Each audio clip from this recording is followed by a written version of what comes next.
வணக்கம். இது உங்கள் தமிழ் சைனிக். இந்த வீடியோவில் வந்து பார்த்தீங்கன்னாக்கா 3 விஷயத்தை பற்றி பார்க்க போகிறோம். 2 வந்து பார்த்தீங்கன்னாக்கா ஓஆர்பி டேபிளில் வந்து நம்ம எப்படி வந்து பார்க்கணும். மெயினாக வந்து பார்த்தீங்கன்னாக்கா அந்த 0.5, 2.5, 1, 3.5ன்னு சொல்லிட்டு அது கொடுத்துருக்கிறது வந்து எப்படி வந்து நம்மளோட குவாலிஃபைங் சர்வீஸ் வச்சு கேல்குலேட் பண்ணணும். அடுத்து வந்து பார்த்தீங்கன்னாக்கா டிசபிலிட்டி பென்ஷன் வந்து அந்த டேபிள் நம்பர் 93, 94 கொடுத்துருக்க டேபிளில் வந்து 100% டிசபிலிட்டி கொடுத்துருந்தாக்கா நம்மளோட டிசபிலிட்டி கேல்குலேஷன் வந்து நம்ம எப்படி எடுக்கணும் அந்த அமௌண்ட்லேருந்து அப்படின்றத பற்றியும். ஃபர்ஸ்ட் பாயிண்ட் ஒன்று பார்த்தீங்கன்னாக்கா டிஏ பற்றின ஏஐசிபிஎனோட அந்த ப்ரைஸ் இண்டெக்ஸ் சார்ட் வந்திருக்கு. ஸோ அதை பற்றி நம்மளோட டிஏ வந்து எத்தனை % அதிகமாக போகுது அதோட டீட்டெயில்ஸ் வந்து பார்க்க போகிறோம். ஸோ இந்த வீடியோ பார்க்கறதுக்கு முன்னாடி என்னோட வேண்டுகோள் என்னென்னு பார்த்தீங்கன்னாக்கா ஃபஸ்ட் டைம் நம்ம சேனல் பார்க்குறவங்க மறக்காமல் சேனலில் சப்ஸ்கிரைப் பண்ணிவிட்டு பக்கத்தில் இருக்க பெல் ஐக்கானை கிளிக் பண்ணிங்க. அதே போல் சேனலில் இருக்க வீடியோ பாருங்கள். நீங்கள் சப்ஸ்கிரைப் பண்ணிவிட்டு விட்டுறீங்க, அதனால் வந்து பார்த்தீங்கன்னாக்கா நம்மளோட சேனல் வந்து வளர்ச்சி அடையாமல் அங்கேயே வந்து ஸ்டாப் ஆகுது. அதனால் சப்ஸ்கிரைப் பண்ணுறது மட்டும் இல்லாமல் சேனல் வந்து கண்டினியூவாக வாட்ச் பண்ணுங்கள். ஏன்னா நம்மளோட சேனல் வந்து பார்த்தீங்கன்னாக்கா கிட்டத்தட்ட 12,300 பேர் இருக்காங்க. நம்மளோட சேனலில் இருக்க வீடியோ வந்து பார்த்தீங்கன்னாக்கா போட்டு 2 நாள் கழித்து கூட அது வந்து ஒரு 1500 பேர் 1800 பேர் கிராஸாக வந்து பார்த்தீங்கன்னாக்கா ரொம்ப கஷ்டமாக இருக்குது. ஸோ அதனால் நீங்கள் வந்து கண்டினியூவாக நம்மளோட சேனல் வந்து வீடியோ பார்க்க முடியாது அப்படின்னாக்கா நீங்கள் சப்ஸ்கிரைப் பண்ணாமையே நீங்கள் வந்து வீடியோ பாருங்கள். அப்படி சப்ஸ்கிரைப் பண்ணிவிட்டு நீங்கள் வந்து வீடியோ பார்க்கலன்னா நீங்கள் தயவு செஞ்சு சப்ஸ்கிரைப் பண்ணிங்க. ஏன்னா எனக்கு வந்து ஒரு 5000 பேர் இருக்காங்க, இல்லை 2000 பேர் இருக்காங்க. நான் போட்ட உடனே வீடியோ அந்த 5000 பேரில் ஒரு 2000 பேராவது பார்க்குறாங்க அப்படின்ற பட்சத்தில் எனக்கு ஒரு தெம்பாக இருக்கும் அடுத்த வந்து வீடியோ போகிறதுக்கு. ஸோ இப்போ கிட்டத்தட்ட ஒரு 12,000 பேர் இருக்காங்க அப்படின்ற பட்சத்தில் ஒரு போட்ட பிறகு ஒரு 24 மணி நேரத்தில் ஒரு 5000 பேர் 6000 பேர் பார்க்குறாங்க அப்படின்ற பட்சத்தில் நம்ம நெக்ஸ்ட் வீடியோ போகிறதுக்கு வந்து இன்ட்ரெஸ்ட் இருக்கும். ஸோ இப்போ வந்து நம்ம எதுக்காக போடுறோம் அப்படின்ற சலிப்புத்தன்மை வந்து கொண்டு வருது. ஸோ அதனால் தயவு செஞ்சு சப்ஸ்கிரைப் பண்ணாக்க வீடியோ வந்து கண்டினியூவாக பாருங்கள். அப்படி பார்க்க முடியாதுன்றங்க நீங்கள் சப்ஸ்கிரைப் பண்ணாமையே வீடியோ வந்து பாருங்கள்.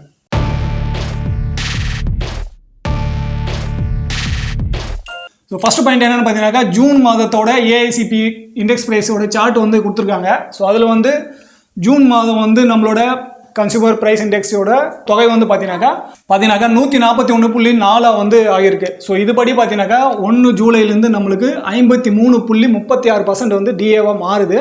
ஸோ இது வந்து 0.5 மேலே இருந்தாச்சுனாக்கா நம்மளுக்கு வந்து ரவுண்ட் ஆஃப் பண்ணுறது வந்து பார்த்தீங்கன்னாக்கா 54 வந்து பண்ணியிருப்பாங்க. ஸோ இது வந்து 0.36 இருக்கிறதுனால மேக்ஸிமம் நம்மளுக்கு வந்து பார்த்தீங்கன்னாக்கா 53% தான் வந்து அதிகமாகிறதுக்கான சான்ஸ் இருக்குது. அதே 53% தான் நம்மளோட டிஏ வந்து 1 ஜூலை 2024 கிடைக்கும். அதே போல் ஓஆர்பி 3யோட அந்த அமௌண்ட்டை வந்து பார்த்தீங்கன்னாக்கா 53%ஓட ரெகுலேஷன் படி தான் நம்மளுக்கு வந்து இம்ப்ளிமெண்ட் ஆகும். ஸோ ரெண்டாவது பாயிண்ட் வந்து என்னென்னு பார்த்தீங்கன்னாக்கா ஓஆர்பி டேபிளில் 0.5, 1.5 இந்த மாதிரி வந்து இடைப்பட்ட காலத்தோட அந்த குவாலிஃபைங் சர்வீஸோட பீரியட் வந்து கொடுத்துருக்காங்க. ஸோ அது வந்து நம்ம எப்படி நம்மளோட ஸ்பார்க்ஸ் பிபிஓவில் கொடுத்துருக்க நெட் குவாலிஃபைங் சர்வீஸ் வச்சு நம்ம எப்படி இந்த சார்ட்டில் வந்து பார்க்கணும் அப்படின்னாக்கா இப்போது 0.5, 1.5, 2, 2.5, 3, 3.5 இந்த மாதிரி அது கடைசி வரைக்கும் 32 வருஷம் இல்லை 33 வருஷம் வரைக்கும் அந்த சார்ட்டோட குவாலிஃபைங் சர்வீஸ் வந்து கொடுத்துருப்பாங்க. ஸோ அதுபடி பார்த்தீங்கன்னாக்கா இப்போ நம்ம வந்து உதாரணமாக இங்கே 24 வருஷம் ஹவுல்தாரோட எடுத்திருக்கோம். ஸோ இப்போ இவர் வந்து 24 வருஷம் 7 மாதம் 6 நாள் வந்து சர்வீஸ் பண்ணியிருக்காரு அப்படின்னாக்கா இவருக்கு வந்து நீங்கள் 24.5 வந்து பார்க்கணும். நீங்கள் 24 வருஷம் 7 மாதம் 6 நாள் இருக்குது அப்படின்னாக்கா ஸோ இங்கே 24 வருஷம் 7 மாதத்துக்கு பதிலாக 6 மாதம் இருந்தாலும் நீங்கள் 24.5 தான் பார்க்கணும். ஏன்னா 12 மாதத்தில் பாதி வந்து பார்த்தீங்கன்னாக்கா 6 ஆகிடும். ஸோ அதுதான் இங்கே பாதியை தான் 0.5 வந்து மென்ஷன் பண்ணியிருக்காங்க. ஸோ இங்கே 24 வருஷம் 4 மாதம் 24 நாள் இருக்குது அப்படின்னாக்கா இவங்க கரெக்டாக 24 வருஷத்தில் தான் நீங்கள் வந்து பார்க்கணும். அந்த 0.5 வந்து நீங்கள் போகக்கூடாது. 24 வருஷம் 5 மாதம் 29 நாள் இருந்தாலுமே நீங்கள் வந்து 24 வருஷத்தில் தான் நீங்கள் வந்து பார்க்க வேண்டியதாக இருக்கும். ஸோ இந்த மாதிரி தான் உங்களோட குவாலிஃபைங் சர்வீஸ் வந்து கண்டுபிடிக்க முடியும். இது வந்து ஸ்பார்க்ஸ் பிபிஓவில் வந்து கிளியராக கொடுத்துருப்பாங்க. உங்களோட பிபிஓலுமே பழைய பிபிஓலுமே கொடுத்துருப்பாங்க. ஆனால் கிளியர் கட்டாக இப்போ வந்து பார்த்தீங்கன்னாக்கா ஸ்பார்க்ஸ் பிபிஓவில் உங்களுக்கு வந்து நெட் குவாலிஃபைங் சர்வீஸில் இயரு, மந்த்து, டேட்டு இதுபடி பார்த்தீங்கன்னாக்கா கரெக்டாக வந்து உங்களுக்கு கொடுத்துருப்பாங்க. ஸோ மூணாவது பாயிண்ட் வந்து டிசபிலிட்டி பென்ஷன் வந்து ஓஆர்பி 3யில் வந்து டேபிள் நம்பர் 93க்கு அப்புறம் ஸ்டார்ட் ஆகுது. ஸோ அந்த டேபிள்லாம் பார்த்தீங்கன்னாக்கா உங்களுக்கு வந்து 100% டிசபிலிட்டியோட அந்த கேல்குலேஷன் அமௌண்ட் தான் வந்து உங்களுக்கு கொடுத்துருப்பாங்க. ஸோ உங்களுக்கு வந்து 20% மேலே இருக்குது, அதை வந்து ரவுண்ட் ஆஃப் பண்ணி 50% ஆக்கியிருக்காங்க. அதே போல் 50% மேலே இருக்குது, 75% ஆகியிருக்காங்க. 75லேருந்து 100க்குள்ளே பார்த்தீங்கன்னாக்கா 100% ஆகியிருக்காங்க. அப்படின்னாக்கா எந்தெந்த டிசபிலிட்டி பர்சன்டேஜுக்கு சர்வீஸ் பேஷன்லேருந்து எத்தனை பர்சன்டேஜ் நம்மளோட கேல்குலேஷன் பண்ணணும். டிசபிலிட்டியோட பர்சன்டேஜ் வேறு, கிடைக்கிற அமௌண்ட்டோட அந்த பர்சன்டேஜ் வந்து வேறு. இப்போ நம்மளோட பென்ஷன் வந்து பார்த்தீங்கன்னாக்கா டோட்டல் பேசிக் பேயில் பாதி அளவு தான் வந்து பார்த்தீங்கன்னாக்கா நம்மளுக்கு 50% தான் நம்மளுக்கு வந்து பென்ஷனாக கிடைக்குது. ஸோ அந்த 50%ல் நம்மளுக்கு எத்தனை பர்சன்டேஜ் டிசபிலிட்டி பென்ஷன் கிடைக்குது அப்படின்னாக்கா,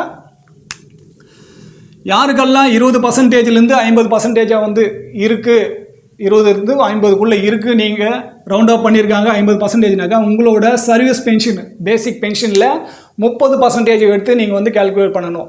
ஸோ இப்போ 22,476 ரூபாய் இருக்குனாக்கா இந்த 30% போட்டு 100 வகுத்தாச்சுனாக்கா என்ன அமௌண்ட் வருதோ அந்த அமௌண்ட்டு தான் உங்களுக்கு வந்து பார்த்தீங்கன்னாக்கா டிசபிலிட்டி பென்ஷன் கிடைக்கும். ஸோ அதுக்குமே டிஏ வந்து பொருந்தும். யாருக்கெல்லாம் 50லேருந்து 75க்குள்ளே இருக்குது, 75% கொடுத்துருக்காங்க அப்படின்னாக்கா நீங்கள் வந்து 45% வந்து உங்களோட சர்வீஸ் பென்ஷனில் என்ன அமௌண்ட் கொடுத்துருக்காங்களோ அந்த அமௌண்ட்டை போட்டுட்டு 45% வந்து பெருக்கிட்டு 100 வந்து வகுத்தாச்சுனாக்கா என்ன அமௌண்ட் வந்தோ அதுதான் உங்களோட டிசபிலிட்டி பென்ஷனு. இப்போ வந்து இங்கே 100%க்கான டேபிளில் கொடுத்துருக்காங்க. 100%க்காக டேபிளில் வந்து கொடுத்துருக்காங்க. அது எவ்வளோ கொடுத்துருக்காங்கனாக்கா 13,486 ரூபா வந்து கொடுத்துருக்காங்க. ஸோ இதை வந்து நம்ம கால்குலேட் பண்ண போகிறோம். 17 வருஷம் எம்ஏசிபி அவ்வளோதான் இருக்கும் வந்து என்ன தொகை கொடுத்துருக்காங்கன்னு பார்த்தீங்கன்னாக்கா டேபிள் நம்பர் 7ல் வந்து இந்த அமௌண்ட் கொடுத்துருக்காங்க. 22,476 ரூபா வந்து கொடுத்துருக்காங்க. ஸோ இதை வந்து நம்ம 60 பெருக்கிட்டு 100 வகுத்தாச்சுனாக்கா இந்த தொகை வந்து கிடைக்கும். ஸோ இந்த மாதிரி கால்குலேட் பண்ணும்போது தான் இந்த 13,486 ரூபா வரும். ஸோ இந்த மாதிரி தான் உங்களோட பர்சன்டேஜ் வச்சு டிசபிலிட்டி பர்சன்டேஜ் வேறு, பென்ஷனோட பர்சன்டேஜ் வேறு. ஸோ இதை வந்து கால்குலேட் பண்ணுங்கள். எப்படி ரவுண்ட் ஆஃப் பண்ணுறாங்களோ அதுக்கு தகுந்தாப்பில் வரும். 30% வந்து 15% ஆட் பண்ணுவாங்க, 75% வரைக்கும். இங்கேருந்து 15% ஆட் பண்ணாக்கா 60% ஆகும். ஸோ இதுதான் டிசபிலிட்டி பென்ஷனோட கேல்குலேஷனு. ஸோ இது வந்து நம்ம ஏற்கனவே வந்து பார்த்தீங்கன்னாக்கா டிசபிலிட்டி கேல்குலேஷன் வந்து ஃபுல்லாக டீட்டெயிலாகவே வந்து நம்ம ஒரு பாயிண்ட் வைஸ் வந்து நம்ம எக்ஸ்பிளைன் பண்ணியிருக்கோம். ஸோ அந்த வீடியோலாம் பார்த்தீங்கன்னாக்கா உங்களுக்கு டிசபிலிட்டி பென்ஷனோட கேல்குலேஷன் மெத்தட் என்னன்னு சொல்லிட்டு உங்களுக்கு விளங்கும். ஆனால் உங்களுக்கு பார்க்கறதுக்கு அதுக்கெல்லாம் டைம் இல்லை.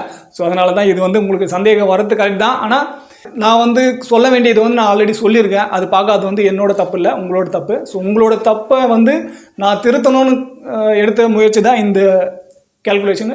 ஸோ இந்த வீடியோ பற்றின வேறு எதனா கருத்து இருக்குது இல்லை சந்தேகம் இருக்குனாக்கா கீழே கமெண்ட் செக்ஷன் சொல்லலாம். அதே போல் ஃபஸ்ட் டைம் நம்ம சேனல் பார்க்குறோங்க மறக்காமல் சப்ஸ்கிரைப் பண்ணாக்கா சேனலை வந்து கண்டினியூவாக தொடருங்க. அப்படி என்னால் கண்டினியூவாக தொடர முடியாது அப்படின்றங்க சப்ஸ்கிரைப் பண்ணாமல் வீடியோ பாருங்கள். ஏன்னா சப்ஸ்கிரைபரோட பர்சன்டேஜ் தான் அதிகமாகுது தவிர வியூஸோட பர்சன்டேஜ் வந்து அதிகமாகலை. ஸோ அதனால் வந்து பார்த்தீங்கன்னாக்கா எனக்கு வந்து ஒரு மன உளைச்சலாகவே இருக்குது. ஏன்னா இந்த ORP 3 வந்ததுக்கப்புறம் நான் வந்து நைட்டும் பகலும் வந்து உட்காந்து வீடியோ எடிட் பண்ணி போட்டிருக்கோம். கிட்டத்தட்ட நைட்டு 11-12 வரைக்கும் கூட வீடியோ எடிட்டிங் வந்து டைம் ஆகுது. ஸோ அந்த மாதிரி நம்ம கஷ்டப்படும் போது அதுக்கான பலன் இல்லைன்ற பட்சத்தில் நம்மளுக்கு ஒரு மாதிரி ஃபீல் ஆகுது, நம்ம ஏதோ தவறு பண்ணுறோம் அப்படின்ற மாதிரி.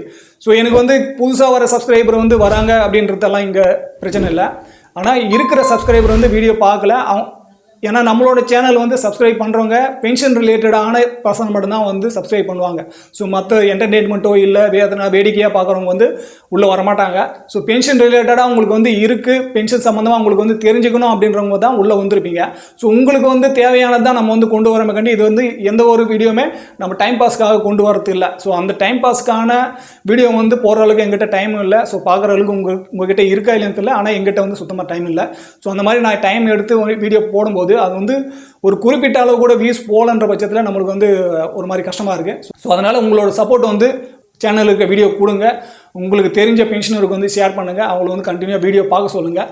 ஸோ அப்படி கண்டினியூவாக பார்க்க முடியாதுன்றங்க நீங்கள் சப்ஸ்கிரைப் பண்ணாமே வீடியோ பாருங்கள். ஸோ இந்த வீடியோ கடைசி வரைக்கும் பார்த்தது நன்றி. இதே போல் இன்னொரு வீடியோவில் மீண்டும் சந்திக்கலாம். நன்றி, வணக்கம்.